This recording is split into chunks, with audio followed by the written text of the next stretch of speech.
जय हिंद। दो टूक में आपका स्वागत है। उत्तर प्रदेश की मुख्यमंत्री मायावती को अमेरिकी अधिकारी अव्वल दर्जे की अहंकारी बताते हैं, जिन पर प्रधानमंत्री बनने की धुन सवार है। ये खुलासा विकीलीक्स ने किया है। इससे पहले भी विकीलीक्स ने राहुल गांधी के बारे में एक खुलासा करके भारत की राजनीति में हंगामा खड़ा कर दिया था। विकीलीक्स के मुताबिक राहुल गांधी ने किसी अमेरिकी अधिकारी से यह कहा था कि हिंदू आतंकवाद ज्यादा खतरनाक है। अब सवाल ये उठता है कि विकीलीक्स इस तरह के खुलासे करता कैसे है। दो टूक में आज हम आपको इसी की कहानी बताएंगे। एक ऐसे शख्स का राज बताएंगे जिसने अपने खुलासों से भारत ही नहीं दुनिया को हिलाकर रख दिया। हैरानी की बात यह है कि आज तक किसी भी नेता या देश ने उसके खुलासों को कॉन्ट्रडिक्ट नहीं किया। विकीलीक्स का मालिक कौन है? क्या ये किसी दूसरे देश की खुफिया एजेंसी का कमाल है? ये कोई साजिश है या फिर नए जमाने की ये पत्रकारिता है? कई सवाल हैं जो विकीलीक्स का जिक्र होते ही दिमाग में आने लगते हैं। दो टूक में आज हम आपको विकीलीक्स से जुड़े सवालों का जवाब तलाशने की कोशिश करेंगे और विकीलीक्स कैसे ऑपरेट होता है इसकी असलियत भी बताएंगे। इसकी खबरों का स्रोत क्या है, मालिक कौन है। आइए आपको दिखाते हैं विकीलीक्स के खुलासों की असलियत। सनसनीखेज खुलासों से दुनिया को हैरतअंगेज कर देने वाली संस्था विकीलीक्स एक ऐसी वेबसाइट है जो संवेदनशील दस्तावेज जारी करती है। ये दुनिया के तमाम देशों, उनकी सरकारों और नीतियों संबंधित खुफिया जानकारियों का खुलासा करती रहती है। विकीलीक्स के गोपनीय दस्तावेजों का स्रोत अमेरिकी रक्षा विभाग के नेटवर्क स्प्रेनेट को माना जाता है। स्प्रेनेट यानी सीक्रेट इंटरनेट प्रोटोकॉल राइटर। इस नेटवर्क को 9/11 हमले के बाद गोपनीय जानकारियों के आदान प्रदान के लिए बनाया गया था। अमेरिका के करीब 25 लाख सैनिक और असैनिक कर्मचारी इससे जुड़े हैं। इसकी सिक्योरिटी जबरदस्त है। इसे सामान्य इंटरनेट कनेक्शन से जोड़ना मना है। अमेरिका के ज्यादातर दूतावास स्प्रेनेट से जुड़े हैं। एक खबर के मुताबिक ये सारे गोपनीय दस्तावेज अमेरिकी सेना के खुफिया विशेषज्ञ ब्रैडली मैनिंग ने विकीलीक्स वेबसाइट तक पहुँचाए। साथ ही अफगान इराक में अमेरिकी सैन्य कार्रवाई से जुड़ी कई तस्वीरें भी उपलब्ध करवाई, जिसमें स्थानीय लोगों की मौत होते दिखाई गई थी। लेकिन असांजे ब्रैडली से किसी भी प्रकार के सहयोग मिलने की खबर को नकारते हैं। ये सारी गुप्त जानकारियां कहां से और कैसे आती हैं, इस पर असांजे ने कुछ नहीं कहा है। इससे पहले विकीलीक्स के गोपनीय दस्तावेजों का स्रोत टूर नेटवर्क के माध्यम से चीन के हैकरों को बताया गया था, लेकिन असांजे ने बाद में इस खबर का भी खंडन कर दिया था। साल 2006 में लॉन्च हुई यह वेबसाइट द सनशाइन प्रेस द्वारा संचालित है। इसकी स्थापना चीनी पत्रकारों, गणितज्ञ के साथ साथ अमेरिका, ताइवान, यूरोप, ऑस्ट्रेलिया एवं दक्षिण अफ्रीका जैसे कई देशों के तकनीकी विशेषज्ञ की सहायता से हुई है। इस वेबसाइट के प्रबंधन की गुत्थी अब तक अनसुलझी है। ऑस्ट्रेलिया के इंटरनेट एक्टिविस्ट जूलियन असांजे का दावा है कि वो इस वेबसाइट के संस्थापक हैं, जबकि इसी से जुड़े डेनियल डॉम्सी बर्ग का कहना था कि वो इस वेबसाइट के संस्थापक हैं। हालांकि नवंबर 2010 में डेनियल ने विकीलीक्स को छोड़कर इसी के अनुरूप नई वेबसाइट ओपन लीक्स शुरू की। तब से जूलियन असांजे को ही विकीलीक्स का संस्थापक माना जाता है। विकीलीक्स ने 2.5 लाख गोपनीय संदेश का पर्दाफाश कर खलबली मचा दी। इससे पहले भी ये खुलासे पर खुलासे कर रहा था। इसे निष्क्रिय करने के लिए इस वेबसाइट पर कई बार अटैक भी हुए। यह मल्टीपल सर्वर पर अलग अलग डोमेन नेम से उपलब्ध है, इसलिए इसके विरुद्ध सारे प्रयास विफल रहे। फिलहाल विकीलीक्स स्वीडन की एक कंपनी PRQ के माध्यम से संचालित की जाती है। इस कंपनी की सुरक्षा काफी मजबूत है। वेबसाइट के सर्वर स्वीडन के अलावा उन देशों में ही मौजूद हैं जो इसके खुलासे को कानूनी सुरक्षा देते हैं। स्वीडन का कानून वहां की प्रशासनिक व्यवस्था को किसी अखबार से मिली जानकारी के आधार पर कार्य करने से रोकता है। ये कानून विकीलीक्स को इंटरनेट पर बने रहने में मदद करता है। विकीलीक्स के गोपनीय दस्तावेज का स्रोत क्या है, इसको लेकर अभी तक रहस्य कायम है। इसकी वजह ये है कि विकीलीक्स खुद के गोपनीय स्थानों पर सर्वर बनाता है और इंटरनेट पर किसी रिकॉर्ड को भी नहीं रखता। ऐसे प्रबंधन को बुलेट प्रूफ होस्टिंग कहा जा सकता है। विकीलीक्स मीडिया विकी, फ्रीनेट, टूर और PGP जैसे सॉफ्टवेयर पर काम करता है। यह अंतर्राष्ट्रीय गैर लाभ मीडिया संगठन है जिसका घोषित तौर पर कोई मुख्यालय नहीं है। यह ऑस्ट्रेलिया में लाइब्रेरी के तौर पर, फ्रांस में फाउंडेशन के तौर पर और स्वीडन में अखबार के तौर पर रजिस्टर्ड है। आजकल हिंदुस्तान में विकीलीक्स पर इसलिए हंगामा मचा है क्योंकि इसने मायावती के बारे में खुलासा किया है। विकीलीक्स के अनुसार मायावती को एक सैंडल की जरूरत थी, तो उनका निजी विमान मुंबई भेजा गया जिससे कि वो उनके पसंदीदा ब्रांड की सैंडल ला सके। इसी तरह ये भी कहा गया कि मायावती ने खाना चखने के लिए लोगों की नियुक्ति की है ताकि कोई उन्हें जहर न दे दे, जैसे पुराने जमाने में बादशाह किया करते थे। एक और खुलासा यह किया गया कि प्रोटोकॉल की मामूली गलती के लिए मायावती ने एक मंत्री से अपने सामने उठक बैठक लगवाई। समझने वाली बात यह है कि ये खुलासे किसी चश्मदीद या मायावती पर किसी स्टिंग किए गए ऑपरेशन का हिस्सा नहीं है। ये सारी बातें दिल्ली में स्थित अमेरिकी दूतावास के किसी अधिकारी ने अलग अलग लोगों से की और जाहिर है वो लोग मायावती के नजदीकी रहे होंगे और उसने ये सारी खबरें अपने मुल्क को मेल के जरिए से भेजी। उन मेलों से ये जानकारी विकीलीक्स के पास पहुंची। विकीलीक्स के खुलासे से सिर्फ मायावती ही नहीं, भारत ही नहीं, दुनिया के कई नेता परेशान हुए हैं।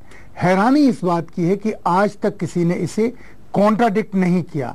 मायावती जी ने भी सिर्फ इतना कहा कि ये पागल है और इसे पागल खाने में भेज देना चाहिए, लेकिन किसी ने ये नहीं कहा कि ये सब गलत है, झूठ है। मतलब ये है कि विकीलीक्स जो खुलासे करता है उस पर शक नहीं किया जा सकता, क्योंकि जूलियन असांजे राजनयिकों के आधिकारिक पत्रों को ही हैक कर ले रहा है, उसे चुरा लेता है, जिसे समय समय पर दुनिया के सामने लाता है और इसके लिए उसने दुनिया में टेलीविजन चैनलों और अखबारों के साथ एक नेटवर्क तैयार किया है, एक नया गठजोड़ बना लिया है। जब भी कोई नया खुलासा सामने आता है तो उस देश के अखबारों में प्रकाशित करवा देता है। एक ब्रेक लेते हैं और फिर आपको बताएंगे कि विकीलीक्स के खुलासे से कैसे अमेरिका शर्मसार हुआ, किस देश के राष्ट्रपति को अल्फा कुत्ता बुलाया गया और किस राष्ट्रपति को पतली खाल वाला सत्तावादी बताया गया। विकीलीक्स के और भी असलियत के बारे में बताएंगे, बस थोड़ा सा इंतजार कीजिए।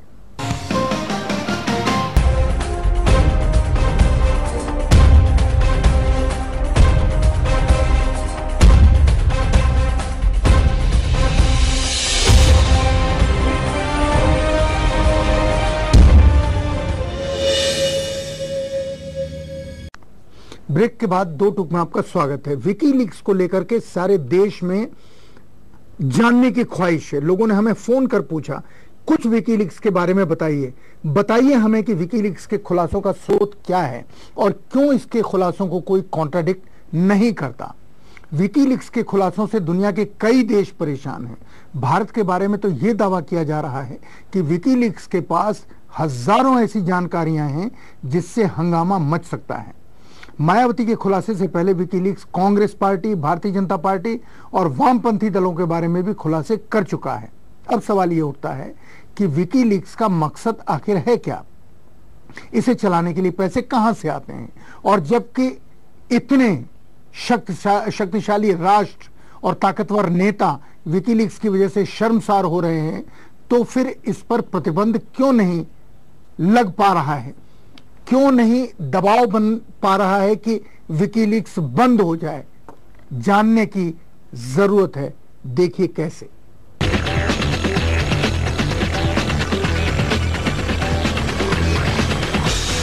विकीलीक्स एक खुफिया संगठन की तरह काम करता है। इसका कोई मुख्यालय नहीं है। विकीलीक्स के हजारों दस्तावेज इस डाटा सेंटर के 250 टर्मिनल में सुरक्षित रखे हुए हैं।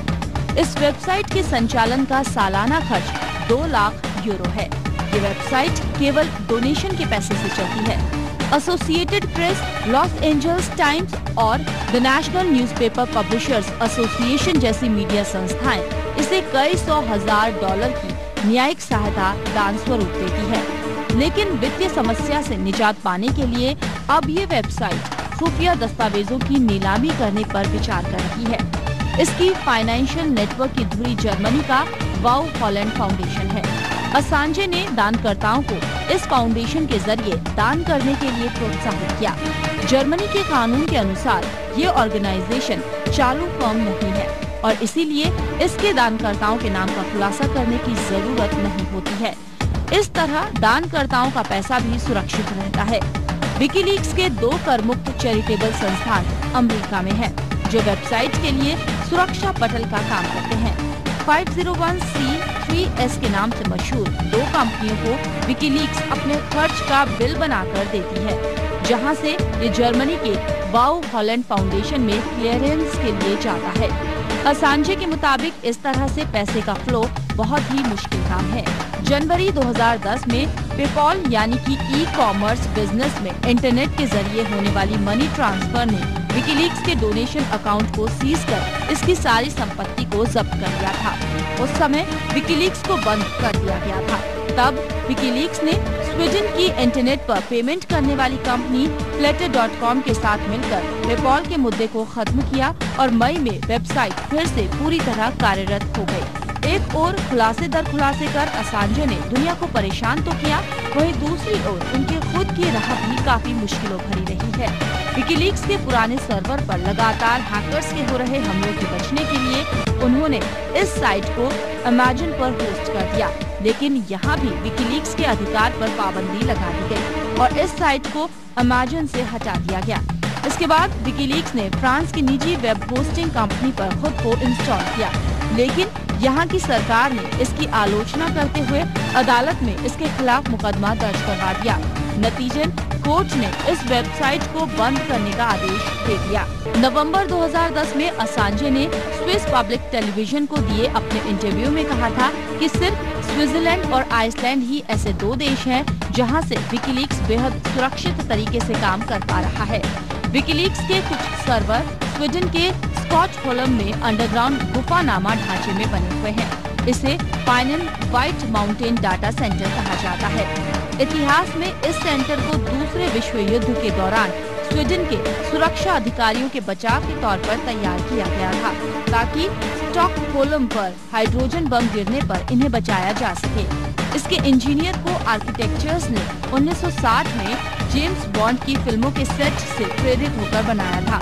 बाद में इसे अल्बर्ट फ्रांस और लेनॉर्ड आर्किटेक्ट्स ने फिर से डिजाइन किया, लेकिन इसे पूरी तरह विकसित नहीं किया जा सका। असांजे ने स्वीडन के कानून की आड़ लेते हुए इस जगह को चुना और न्यूक्लियर बंकर के तौर पर कोल्ड वॉर में इस्तेमाल होने वाली इस जगह को अपने सर्वर के सीक्रेट्स को सुरक्षित रखने के लिए चुना। असांजे के इस ड्रीम ऑफिस को बेहॉफ कंपनी ने तैयार किया था। इस तरह के सेटअप को परमाणु हथियारों की सुरक्षा के लिए बनाया जाता है। यदि इस सेंटर के ठीक बाहर बम धमाका हो जाए तब भी इसे नुकसान नहीं पहुंचेगा। इस हाईटेक सेंटर में सोलर लाइटिंग और ह्यूमिडिफायर मशीन्स लगाई गई हैं। सेंट्रल इंटेलिजेंस एजेंसी और दूसरी इंटेलिजेंस एजेंसी को अंदर आने से रोकने के लिए यहाँ सिर्फ एक ही प्रवेश द्वार है, जिसमें आधे गज की मोटाई वाला मजबूत धातु का दरवाजा लगा है। इस डाटा सेंटर में इमरजेंसी पावर बैकअप के लिए पनडुब्बियों में लगने वाला German diesel engine backup generator के तौर पर लगा हुआ है। जूलियन असांजे से बहुत सारी सरकारें, बहुत सारे लोग परेशान हुए, लेकिन सबसे ज्यादा परेशान अमेरिका हुआ। उसने दबाव बनाया। इन दिनों जूलियस असांजे इंग्लैंड में महीनों से नजरबंद है, लेकिन उसके खुलासे जारी हैं। उसने एक ऐसा सिस्टम तैयार किया है जिससे ये खुलासे सामने आ रहे हैं और शायद आते रहेंगे। जूलियन असांजे को इसलिए नजरबंद रखा गया है क्योंकि विकीलीक्स वेबसाइट ने ऐसे ऐसे गोपनीय संदेश का पर्दाफाश किया है जिसके चलते अमेरिका दूसरे देशों से नजर नहीं मिला पा रहा है। वजह साफ है कि इसके खुलासों को झुठलाया नहीं जा सकता। जूलियन असांजे से सबसे ज्यादा परेशानी अमेरिका को ही हुई। रूस के साथ अमेरिका के रिश्ते खराब हो गए जब मॉस्को स्थित अमेरिकी राजदूतों ने रूस के पूर्व राष्ट्रपति व्लादिमीर पुतिन को अल्फा कुत्ते की संज्ञा दी थी।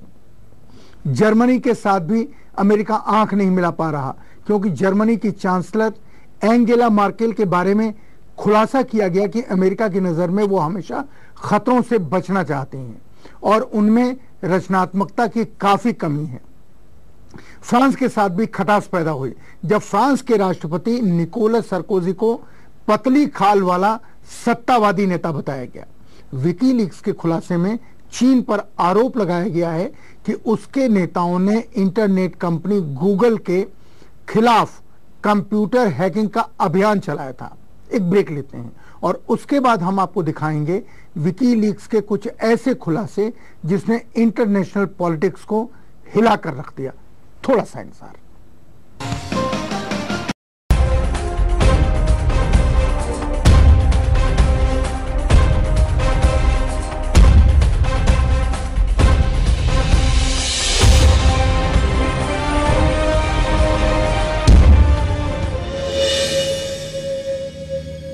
ब्रेक के बाद दो टूक में आपका स्वागत है।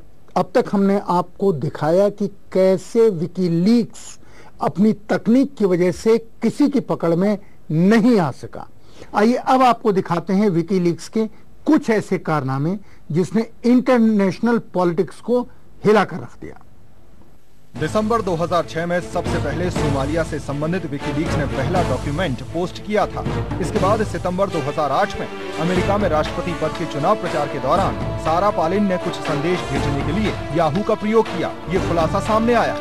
2009 में ईरान की परमाणु सामग्री संबंधी नीति का खुलासा हुआ। जुलाई 2010 में अफगान युद्ध से संबंधित 92,000 गोपनीय दस्तावेज जारी किए गए। इन दस्तावेजों से अफगान युद्ध के कई सच सामने आए। अक्टूबर 2010 में इराक युद्ध से संबंधित 4 लाख गोपनीय दस्तावेज जारी किए गए।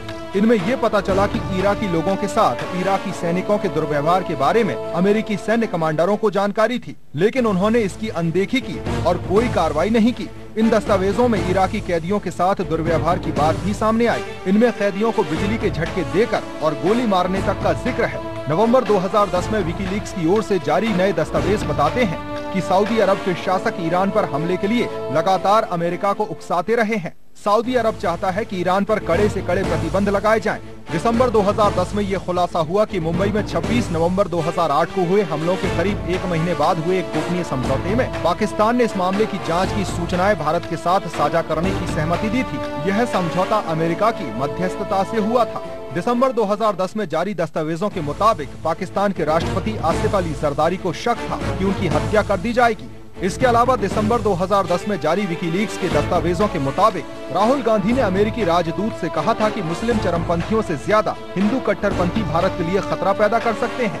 इसके अलावा विकीलीक्स पर जारी दस्तावेज के अनुसार अमेरिका ने कश्मीर में हिरासत में लिए गए लोगों के प्रति भारतीय पुलिस और सुरक्षा कर्मियों के व्यवहार को लेकर चिंता जताई थी। विकीलीक्स के मुताबिक भारत में अमेरिका के पूर्व राजदूत डेविड मलफर्ड का कहना था कि भारत में 15 करोड़ से ज्यादा की मुस्लिम आबादी में अधिकतर को चरमपंथ आकर्षित नहीं करता है। मार्च 2011 में भारतीय राजनीति से संबंधित कुछ अहम खुलासे हुए। मसलन भारत अमेरिका परमाणु समझौते पर वर्ष 2008 में मनमोहन सरकार को विश्वास प्रस्ताव के दौरान गिरने से बचाने के लिए पैसों के लेन देन का जिक्र विकीलीक्स दस्तावेज में शामिल है। दस्तावेज के अनुसार अमेरिकी दूतावास के एक अधिकारी को कांग्रेस के एक वरिष्ठ नेता सतीश शर्मा के एक सहायक ने रुपयों से भरी 2 तिजोरियां दिखाई थी और कहा था कि इनमें 50 से 60 करोड़ रुपए हैं, जिनका इस्तेमाल घूस देने के लिए किया जाना था। साथ ही परमाणु करार के मुद्दे पर लोकसभा में पेश किए गए विश्वास प्रस्ताव पर सरकार बचाने के लिए अजीत सिंह की पार्टी के 4 सांसदों को 10-10 करोड़ रुपए दिए गए थे। इसके बाद मुंबई धमाकों से जुड़ा एक बड़ा खुलासा विकीलीक्स ने किया, जिसमें बताया गया कि मुंबई हमले के प्रमुख साजिशकर्ता लश्कर-ए-तैयबा के आतंकी अमेरिकी नागरिक डेविड हेडली को भारत लाने में सरकार कभी गंभीर ही नहीं थी। वह प्रत्यर्पण के नाम पर महज दिखावा कर रही थी। अब इसके बाद बारी आई बीजेपी की। मार्च 2011 में जारी विकीलीक्स के दस्तावेजों के मुताबिक भारतीय जनता पार्टी के वरिष्ठ नेता अरुण जेटली मानते हैं कि हिंदू राष्ट्रवाद उनकी पार्टी के लिए अवसरवादिता का मुद्दा है। इसके अलावा विकीलीक्स दस्तावेजों में भारत और अमेरिका के बीच हुई परमाणु संधि पर भाजपा की दोहरी नीति की बात भी सामने आई है। विकीलीक्स केबल्स के अनुसार 2005 में अमेरिका के एक उच्च अधिकारी रॉबर्ट ब्लैक ने एक संदेश में कहा था कि भाजपा का कांग्रेस की आलोचना करना कि वो अमेरिका की कठपुतली है, महज एक राजनीतिक चाल है। सितंबर 2011 केबल के मुताबिक कांग्रेस पार्टी में युवराज जैसी अहमियत रखने वाले राहुल गांधी को 4 साल पहले जब एक प्रमुख राजनीतिक पद दिया गया था तो उस समय वह हैंगर पर टंगे हुए सूट की तरह थे। राजनीतिक संदर्भ में ये मुहावरा ऐसे नेता के लिए इस्तेमाल किया जाता है जिसका कोई खास प्रभाव न हो। सितंबर में ही बॉलीवुड से जुड़े केबल्स में खुलासा हुआ है कि इंडस्ट्री में गैंगस्टर्स और पॉलिटिशियंस की ब्लैक मनी लग रही है। असांजे के किए खुलासों की वजह से जहां एक और उसकी आलोचना हो रही है, वहीं उसे प्रशंसा भी मिल रही है। साल 2008 में द इकोनॉमिक्स ने विकीलीक्स को न्यू मीडिया अवार्ड दिया।